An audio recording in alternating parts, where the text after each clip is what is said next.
Bonjour, je m'appelle Marie Détré, j'ai installé ma maison atelier à Dinard et je suis peintre officielle de la marine.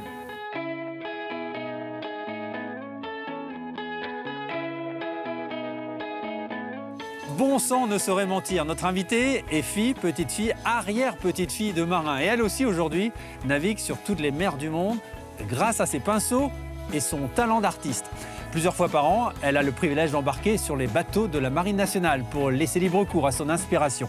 Juste derrière moi, Saint-Malo. Ça tombe bien, pour débuter cette rencontre, Marie Détré nous a donné rendez-vous dans un lieu chargé d'histoire, longtemps propriété d'un illustre corsaire. Bonjour Marie. Ah Robin. Merci de nous accueillir. Je vous remercie. Dans ce lieu chargé d'histoire, là on est vraiment dans l'ambiance maritime. C'est la maison de vos parents qui a appartenu à d'illustres marins. Exactement, ça a appartenu à l'arrière-grand-père de Surcouf, qui est bien connu ici dans la région à Saint-Malo. Et on a fait l'acquisition de cette maison il y a quelques années. Bon, petite fille de marin. Arrière-petite-fille. Grande lignée, vous ne pouviez que devenir peintre de la marine alors. C'était presque naturel. Non, j'aurais dû devenir marin, en fait. Marin au commerce ou marine nationale. Et en fait, pourquoi pas? Pourquoi pas? Peut-être parce que j'aurais eu du mal à obéir, peut-être, à la discipline. Et je me suis plus orientée vers le milieu artistique. Donc j'ai fait mes études aux Beaux-Arts à Paris.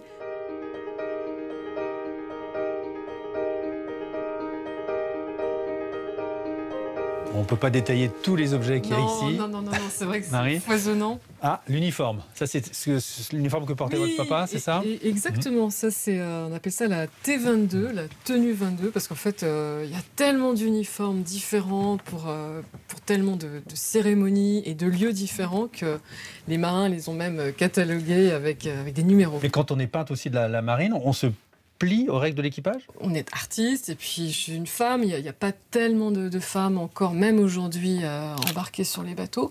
Et puis on est surtout l'invité du commandant, ce qui est horrible parce que pour eux, on est vraiment dans les très vieux et ils se demandent ce que vous faites ici. Alors souvent, ils nous appellent du lest mobile et les marins, dubitatifs très souvent, vous voient travailler, alors souvent peindre des tuyaux, ils se demandent ce que c'est. Et puis après ils me disent « Ah mais c'est pas si moche, mais madame la peintre, on aurait peut-être quelque chose à vous montrer ». Et c'est là où je me retrouve dans des endroits improbables, la machine, ou à peindre une armoire électrique par exemple, ça m'est déjà arrivé, ou des demandes plus personnelles, parfois on m'a demandé des motifs de tatouage.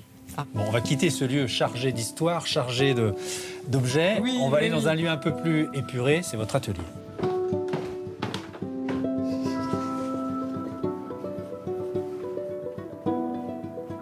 Donc là, c'est d'autres conditions que les conditions, bien sûr, en mer, avec tout le matériel qui est à portée de main. Et puis, on peut commencer le tableau, s'arrêter, prendre un petit café et repartir. Alors que lorsqu'on est embarqué, comme je vous le disais, il y a une urgence, en fait. Il faut aller très vite dans le travail et pas se disperser. Il y a des moments de contemplation, quand même? Oui. Bah, des moments où on s'est dit aussi que c'était un grand luxe de pouvoir vivre ça et puis d'être aussi complètement déconnecté. Parce qu'il y a bien sûr, il n'y a plus de réseau, on ne reçoit plus. Internet rame tellement, ça met tellement de temps qu'on y renonce. Et ça fait vraiment du bien. Voilà une combinaison, là. Une combinaison. Une combinaison, non? C'est un bleu comme un bleu. Oui, non, bah oui. C'est un bleu de chauffe. C'est le bleu de chauffe, la Marine nationale. C'est avec ça que vous peignez? Alors, en fait, c'est une petite histoire. C'est que j'ai été à l'école navale, on m'a commandé une fresque. Et là-bas, ils m'ont offert en fait la tenue des mécanos parce que déjà, il y a marqué Marine nationale. Et puis, c'est quand même la couleur que j'adore, cette espèce. Enfin, ce bleu outre-mer qui est un bleu très profond.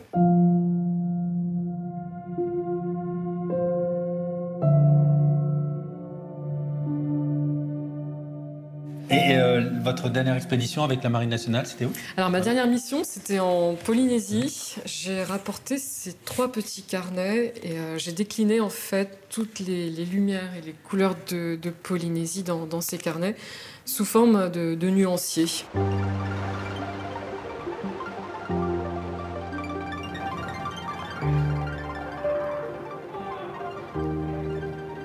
Bonjour Marie. Et voilà. Oh, super.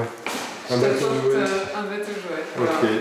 une nouvelle gouache à exposer dans ta galerie. Très bien, je te remercie. Et sur le marché de l'art, est-ce que c'est une valeur particulière, cette petite encre là sur le coin du tableau? Oui, ça apporte forcément un petit plus.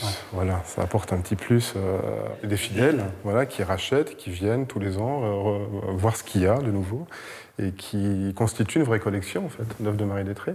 Par rapport à d'autres artistes, est-ce que vous considérez un peu privilégié?